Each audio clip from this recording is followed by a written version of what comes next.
Bismillahirrahmanirrahim. Assalamualaikum warahmatullahi wabarakatuh. Hai anak-anak, apa kabar hari ini? Perkenalkan, nama kakak Rifa Qasyatillah. Baik, di sini kita akan belajar mengenai perubahan kondisi alam di permukaan bumi akibat faktor alam maupun perbuatan manusia. Materi yang akan dibahas yaitu yang pertama A.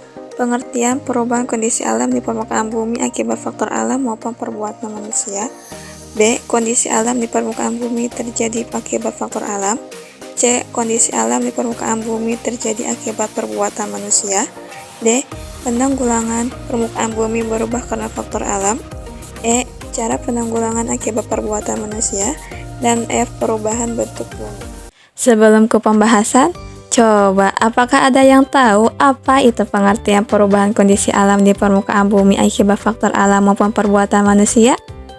Saja ke pembahasan yaitu mengenai materi yang pertama yaitu A. Pengertian perubahan kondisi alam di permukaan bumi akibat faktor alam maupun perbuatan manusia. Perubahan permukaan bumi disebabkan oleh berbagai faktor tindakan manusia maupun faktor alam.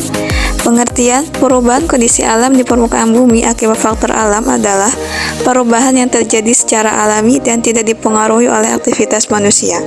Perubahan permukaan bumi disebabkan faktor alam seperti gunung meletus, banjir, dan gempa bumi. Perubahan kondisi alam di permukaan bumi akibat faktor manusia mengacu pada segala perubahan yang terjadi pada lingkungan alami sebagai hasil dari aktivitas manusia seperti penebangan liar, kebakaran hutan, dan longsor. B. Kondisi alam di permukaan bumi terjadi akibat faktor alam. Pertama, gunung meletus. Terjadinya gunung meletus akibat endapan magma di dalam perut bumi yang didorong keluar oleh gas yang bertekanan tinggi. 2. Banjir. Penyebab banjir mencakup curah hujan yang tinggi permukaan tanah lebih rendah dibandingkan muka air laut. Banjir yang membawa debit air pada suatu wilayah akan membuat daratan jadi makin terkikis. Banjir juga bisa membawa endapan lumpur atau air pada suatu wilayah. Hal ini yang mengakibatkan perubahan unsur tanah, robohnya bangunan, dan rusaknya tanaman. 3. Gempa bumi. Terjadinya gempa bumi dapat disebabkan oleh gerakan subduksi terjadi ketika satu lempeng turun ke bawah lempeng lainnya, menciptakan tekanan yang kemudian dilepaskan. Bergeraknya lempeng bumi dapat disebabkan karena perubahan alami pada permukaan bumi. C. Kondisi alam di permukaan bumi terjadi akibat perbuatan manusia. Yang pertama yaitu penebangan liar. Penebangan hutan secara liar yang dilakukan manusia untuk perluasan lahan, pemukiman, industri, dan komersial telah menyebabkan berkurangnya jumlah pohon di bumi. 2. Kebakaran hutan. Kebakaran hutan diakibatkan oleh ulah manusia. Kebakaran hutan dapat terjadi karena salah penggunaan peralatan yang mengakibatkan api rokok dan juga api unggun menyala. Kebakaran hutan yang disengaja untuk membuka hutan menjadi lahan lain misalnya seperti perkebunan, pertanian, dan industri. Yang ketiga yaitu longsor. Longsor ialah kegiatan pertambangan. Pada pertambangan, bahan peledak sering digunakan. Penggunaan bahan peledak ini akan menyebabkan terjadinya getaran di bawah tanah, membuat daerah tersebut menjadi rawan longsor. D. Penanggulangan permukaan bumi berubah karena faktor alam. Yang pertama yaitu gunung meletus. Cara penanggulangannya yaitu pemantauan vulkanik. Sistem pemantauan vulkanik yang canggih digunakan untuk mendeteksi tanda-tanda aktivitas gunung berapi. Yang kedua dengan cara rencana pemulihan. Setelah letusan, upaya pemulihan termasuk penilaian kerusakan, pembangunan kembali infrastruktur, serta rehabilitasi ekosistem yang terpengaruh. Yang ketiga dengan cara pendidikan dan kesadaran masyarakat. Dengan cara ini, masyarakat mengetahui tentang risiko gunung berapi, tindakan pencegahan, dan prosedur evakuasi penting untuk mempersiapkan penduduk lokal dalam menghadapi ancaman letusan. 2. Banjir. Dengan cara penanggulangannya yaitu yang pertama, pengelolaan daerah aliran sungai atau DAS dengan cara memperbaiki tanah dan mengelola aliran air dengan pembangunan waduk atau embung. Yang kedua, pengelolaan air hujan. Pengelolaan air hujan dapat membantu mengurangi volume air yang mengalir ke sungai dan sistem saluran air. Yang ketiga yaitu pengaturan tata ruangan. Pengaturan tata ruangan yang tepat termasuk pembatasan pembangunan di daerah rawan banjir dan pemulihan fungsi lahan basah dapat membantu mengurangi kerentanan terhadap banjir.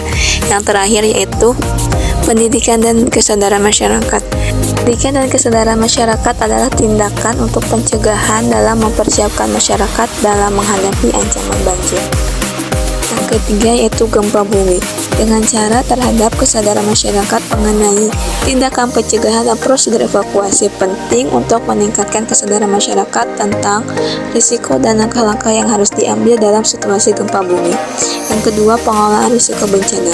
Dengan strategi ini dapat mengidentifikasi dan evaluasi risiko serta implementasi langkah-langkah mitigasi sangat penting untuk pengurangan gempa bumi pada manusia dan infrastruktur.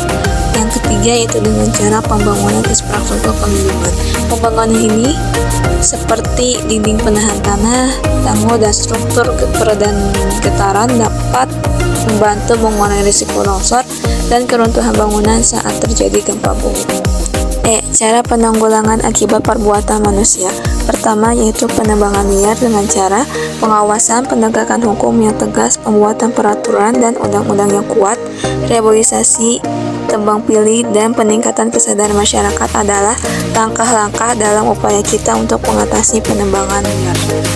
Yang kedua yaitu kebakaran hutan dengan cara yang pertama yaitu jangan membakar hutan atau membuka lahan atau kebun. Dua, hindari membuat api unggun di area lahan yang rawan terjadi kebakaran. Dan yang ketiga yaitu tidak membakar sampah di lahan atau hutan terlebih pada saat angin kencang. Yang ketiga yaitu longsor. Hindari daerah rawan bencana untuk pembangunan pemukiman, mengurangi tingkat keterjalan lereng, penghijauan dengan tanaman berakar dalam, dan yang terakhir itu mendirikan bangunan berpondasi kuat. F. Perubahan bentuk bumi. Hujan dapat mengubah permukaan bumi yang kering menjadi basah. Gelombang laut dapat mengikis batuan dan daratan di tepi pantai. Angin dapat mengikis batuan dan permukaan bumi. Bumi bersifat dinamis karena adanya perubahan yang terjadi pada permukaan bumi. Dalam permukaan bumi terdapat tenaga dan oksigen. Simpulan dari materi perubahan kondisi alam di permukaan bumi akibat faktor alam maupun perbuatan manusia adalah kondisi alam di permukaan bumi dipengaruhi oleh berbagai faktor, baik alamiah maupun akibat dari aktivitas manusia, untuk bertanggung jawab dalam menjaga lingkungan dan alam agar dapat meminimalkan dampak negatif yang ditimbulkan oleh aktivitas manusia terhadap kondisi alam di permukaan bumi. Sekian penjelasan dari saya. Mohon maaf bila ada kesalahan. Wabillahi taufiq wal hidayah. Wassalamualaikum warahmatullahi wabarakatuh.